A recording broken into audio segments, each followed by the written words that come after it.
Anak-anakku sekalian, selamat bertemu kembali dan jaga kesehatan. Hari ini kita akan belajar tentang sakramen tabisan. Walaupun di dalam masyarakat pada umumnya hidup dalam lembaga perkawinan yang lebih banyak dipilih, panggilan hidup, bakti, dan imamat atau selibat merupakan panggilan hidup yang khas. Mereka memberikan hidup dan dirinya secara total kepada Tuhan untuk menjadi alatnya dan menjadi partner bagi Allah sendiri dalam mewartakan kerajaan Allah di dunia. Seseorang berkenan untuk memenuhi panggilannya untuk hidup selibat, bukan karena mereka tidak laku atau karena mereka tidak dapat berbuat apa-apa, melainkan karena kemauan sendiri demi kerajaan Allah. Anak-anakku sekalian, sebelum kita melanjutkan pelajaran, mari kita buka pelajaran kita dengan doa bersama. Siapkan hati untuk berdoa bersama dengan sikap doa yang baik. Dalam nama Bapa dan Putra dan Roh Kudus. Amin. Tuhan Yesus yang Maha Baik, pada hari ini kembali kami berkumpul dalam nama-Mu untuk bersama-sama mendalami firman-Mu. Dalam pelajaran agama hari ini, bantulah kami ya Tuhan, agar kami semakin menghayati firman-Mu dan kami semakin memahami akan panggilan-Mu.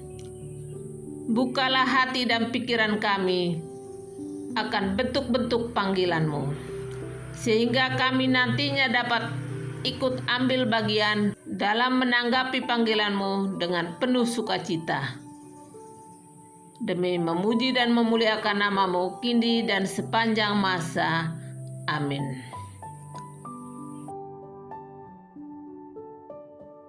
Tujuan pembelajaran: 1.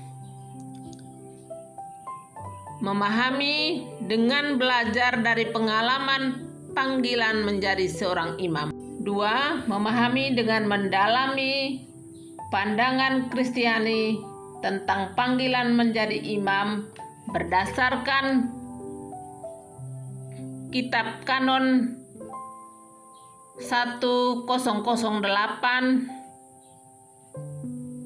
Injil Lukas bab 22 ayat 14 sampai 20, Injil Yohanes bab 20 ayat 19 sampai 23. Menjadi seorang imam adalah salah satu panggilan khusus. Pada panggilan seorang imam, Allah yang benar-benar memanggil dan memilihnya. Kadang kita tidak menyangka bahwa seseorang benar-benar dipanggil oleh Allah untuk menjadi seorang imam. Tetapi sebaliknya, kadang kita juga merasa aneh ketika seseorang yang menurut kita baik dan cocok untuk menjadi seorang imam malah tidak dapat menjadi seorang imam. Inilah suatu misteri dari panggilan oleh Allah. Ia memanggil seseorang untuk menjadi seorang imam karena memang ia menghendaki, bukan semata karena keinginan manusia belaka. Baiklah anak-anakku sekalian, untuk dapat lebih memahami panggilan menjadi seorang imam, dapat dibaca dalam kisah panggilan hidup dari Yohanes Maria Vianney berikut ini.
ada pertanyaan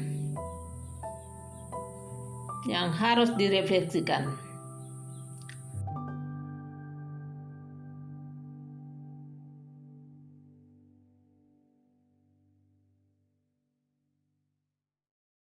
Anak-anakku sekalian, setelah membaca, merenungkan, dan merefleksikan tentang kisah panggilan hidup dari Yohanes Maria Vianney, kita akan mempelajari lebih lanjut dan mendalami pandangan Kristiani tentang panggilan menjadi imam menurut bacaan-bacaan kitab suci. Dengan sakramen imamat atau tabisan, seseorang diangkat atau diwisuda untuk mengembangkan gereja dengan sabda dan roh Allah. Sakramen tabisan ini melantik seseorang untuk ikut serta dalam tugas perutusan Yesus Kristus. Mereka diangkat dan diakui sebagai wakil Kristus. Barang siapa yang mendengar kamu, mendengar aku. Dalam Lukas bab 10 ayat yang ke-16. Mereka bertindak atas nama Kristus untuk menghadirkan Ekaristi. Yesus pernah berkata, "Inilah tubuhku yang diserahkan bagi kamu. Perbuatlah ini menjadi peringatan akan aku." Injil Lukas bab 22 ayat yang ke-19. Yesus juga mengutus orang-orang yang dipanggilnya secara khusus untuk membaptis semua orang yang percaya. Lihat pada Injil Matius bab 28 ayat 19 sampai dengan 20. Mengampuni dosa orang atas namanya. Lihat Yohanes bab 20 ayat yang ke-22. Dan membangun umat beriman sebagai satu tubuh. Lihat Efesus bab 4 ayat 11 sampai 12.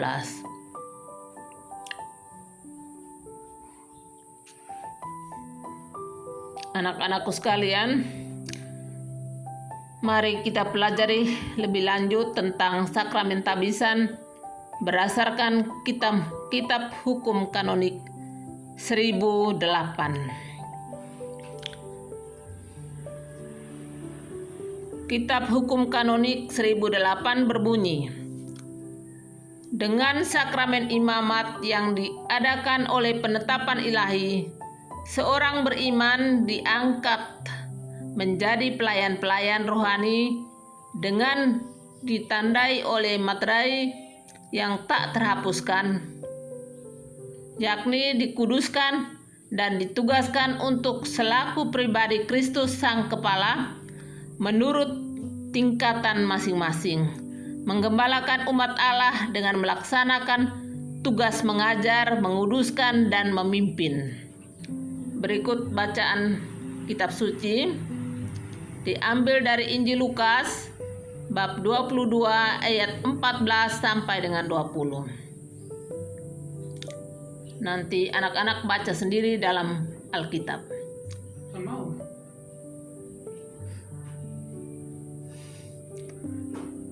Juga diambil dalam Injil Yohanes bab 20 ayat 19 sampai dengan 23. Bacaan-bacaan itu dibaca dan dipahami ayat demi ayat karena ada beberapa pertanyaan yang berhubungan dengan kitab suci. Pertanyaan yang pertama, apa yang menjadi dasar dari panggilan hidup untuk menjadi seorang imam menurut teks tersebut? 2. Apa saja tugas seorang imam menurut ketiga teks yang kamu pelajari? 3. Tindakan apa yang dapat kita lakukan untuk mendukung kehidupan para imam dalam menghayati tugas dan panggilannya? 4. Berdasarkan kisah panggilan Yohanes Maria Vianney dan ketiga teks di atas, apa saja syarat untuk menjadi seorang imam? 5. Buatlah sebuah doa untuk seorang imam agar tetap teguh dalam menjalani panggilannya.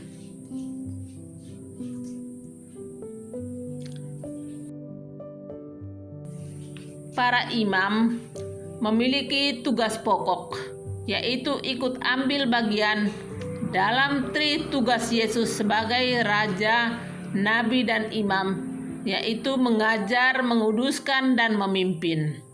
Hal ini diungkap dalam kitab hukum kanonik, Kanon 1008 yang berbunyi, dengan sakramen imamat yang diadakan oleh penetapan ilahi, seorang beriman diangkat menjadi pelayan-pelayan rohani dengan ditandai oleh meterai yang tak terhapuskan, yakni dikuduskan dan ditugaskan untuk selaku pribadi Kristus Sang Kepala menurut tingkatan masing-masing, menggembalakan umat Allah dengan melaksanakan tugas mengajar, menguduskan, dan memimpin. Baiklah anak-anakku sekalian, marilah kita menutup pelajaran kita hari ini dengan doa bersama. Dalam nama Bapa dan Putra dan Roh Kudus. Amin.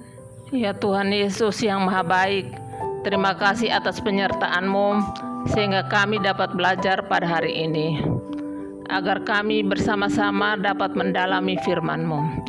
Ya Tuhan, sertailah para imam kami agar tetap teguh menjalani panggilannya.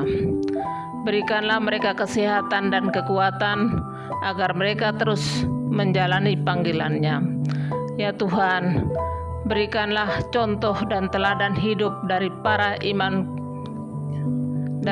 imam kami, agar kami pun mampu menanggapi panggilan-Mu dengan penuh sukacita. Demi Kristus Tuhan dan Juru Selamat kami. Amin. Dalam nama Bapa dan Putra dan Roh Kudus. Amin.